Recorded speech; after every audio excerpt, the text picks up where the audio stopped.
과 양도까지 고려사항에 꼭 넣으셔야 됩니다.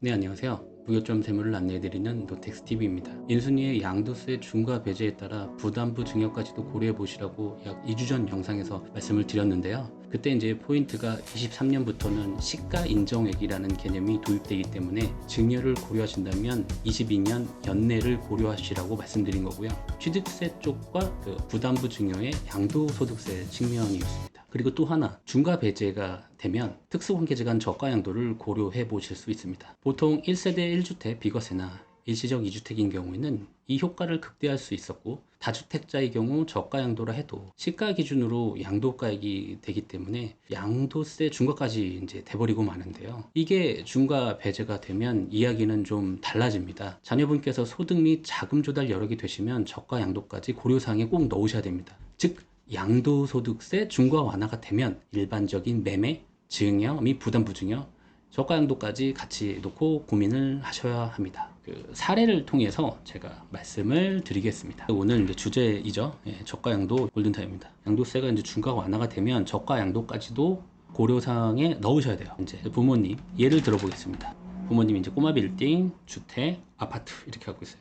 1세대 이 주택이죠. 이 아파트를 취득일이 2019년 5월 11일이고 5억이 취득했다고 가정하면 지금 현재 시가가 8억이라고 가정하고 제가 말씀을 드려보겠습니다. 중과 배제가 안 됐을 때 시장에 놓고 그냥 팔아버리면 어떻게 되냐? 이렇게 되면 중과가 돼서 약 1억 5,300, 지방세까지 포함을 하시면 1억 6,800 정도 되십니다. 그러나 이제 중과 배제가 되시면 장특공제도 되고 3년 이상 보유이기 때문에 2%씩 해서 6%의 장특공제가 들어가 있는 거고요. 산출세액이 약 8,600, 지방세까지 포함하면 9,500 정도 되는데 중과가 됐을 경우와 비교했을 때 약 차이 금액은 7,300 정도 차이가 납니다. 이제 부모님께서 저가 양도를 할 때 어떤 기준을 적용을 받느냐는 거를 한번 보셔야 되는데, 소득세법에 보면 부당행위 계산 부인 규정이라는 게 나옵니다. 시가와 거래금액 차익이 3억과 시가 기준액이 5%의 둘 중 작은 거 중에 이걸 넘어서면 시가로 양도소득세를 과세하겠다는 건데, 우리가 저가 양도를 할 때 30%를 뭐 3억 이런 거 얘기할 때는 아무리 해도 부당행위 계산 부인 규정을 벗어날 수 없기 때문에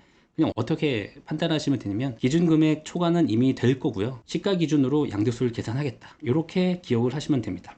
그러니까 양도금액은 그냥 8억입니다. 이 지금 저가 양도를 하실 때 많이 착각을 하시는 게 30%를 낮게 계약을 할 수 있다고 가정하시면 5.6억이잖아요.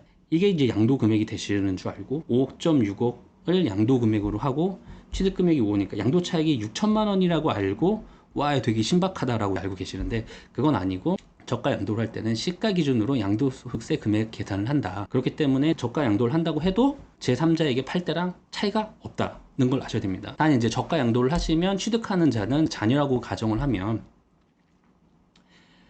이 규정에는 이제 증여세 저가 양수 규정을 가져옵니다. 이게 이제 흔히들 알고 계시는 거죠. 3호가 시가의 30% 중 둘 중 작은 거에 대한 거는 이렇게 낮게 거래를 해도 증여에 대해서는 문제 삼지 않겠다는 거잖아요. 그러면 계약서 금액은 5.6억으로 계약서 매매 금액이 될 것이고, 여기 기준으로 이제 취득세를 내겠죠. 1.1% 정도 되겠네요.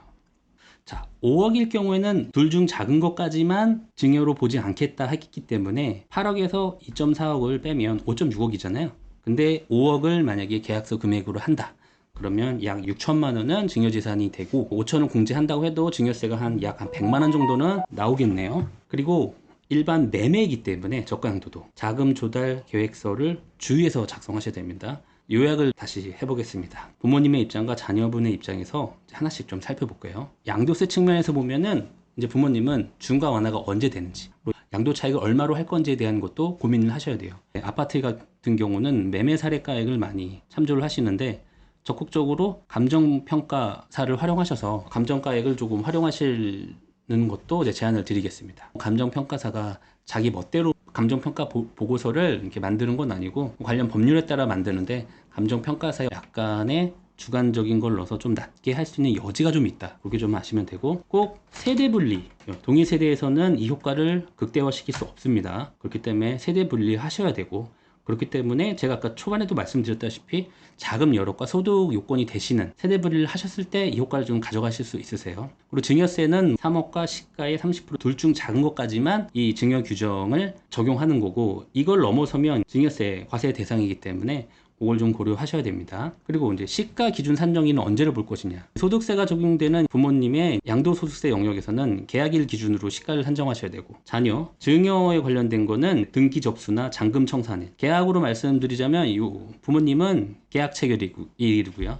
자녀분은 저가양도의 잔금 청산일 기준으로 시가 기준일을 잡기 때문에 계약일이 길게 벌어지면은, 만약에 시가가 이렇게 올라가 버리면 여기서는 증여 이슈가 발생할 수 있기 때문에 계약금, 중도금, 잔금 이 기간을 타이트하게 좀 짧게 가져가시는 걸 제안드리겠습니다. 그리고 자금, 이게 상당히 중요하죠. 원칙상 이제 부모님과 자녀, 특수관계자 간의 거래에서는 이 매매 계약을 증여로 추정합니다. 세법은 이렇게 얘기하는 거죠. 부모와 자녀 간에 무슨 부동산 계약이냐, 증여겠지. 그러나 해당 계약서, 이걸 뒷받침하는 금융증빙대역, 계약금, 중도금, 잔금이 명백히 있다면, 그렇다면 매매로 보기 때문에 자금, 그리고 이 계약서에 나온 금융적 정보가 일치해야 증여가 아닌 일반적인 매매로 본다는 걸 주의하셔야 됩니다. 그리고 이 부동산원이나 구청에서 소명서가 날라올 개연성이 상당히 높습니다. 제가 경험하고 제가 컨설팅 해드리고 제가 계약서 단계부터 잔금까지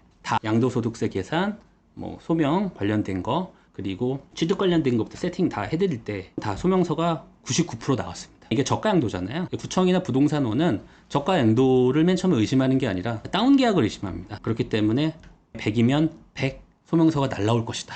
최초 자녀분이 자금 조달을 어떻게 할 것인지, 그래서 약 70%의 자금을 어떻게 부모님께 드릴 것인지에 대한 계획이 명확히 있으셔야 돼요.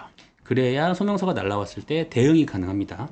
이런 유의사항만 잘 챙기신다면 다주택자의 경우 특수관계자와의 저가 양도를 하시면서 시가 기준 최대 3억 원 정도를 증여세 없이 증여가 가능합니다. 물론 저가 양도로서 취득한 자녀의 경우 해당 주택의 비과세 요건을 맞춰서 저가 취득을 했다고 하더라도 초 양도세 부담은 현저하게 줄어들 것입니다. 궁금하신 사항은 댓글로 남겨주시고요. 유익하셨다면 좋아요, 구독, 알림 설정을 부탁드립니다. 오늘 영상 마무리하겠습니다. 감사합니다.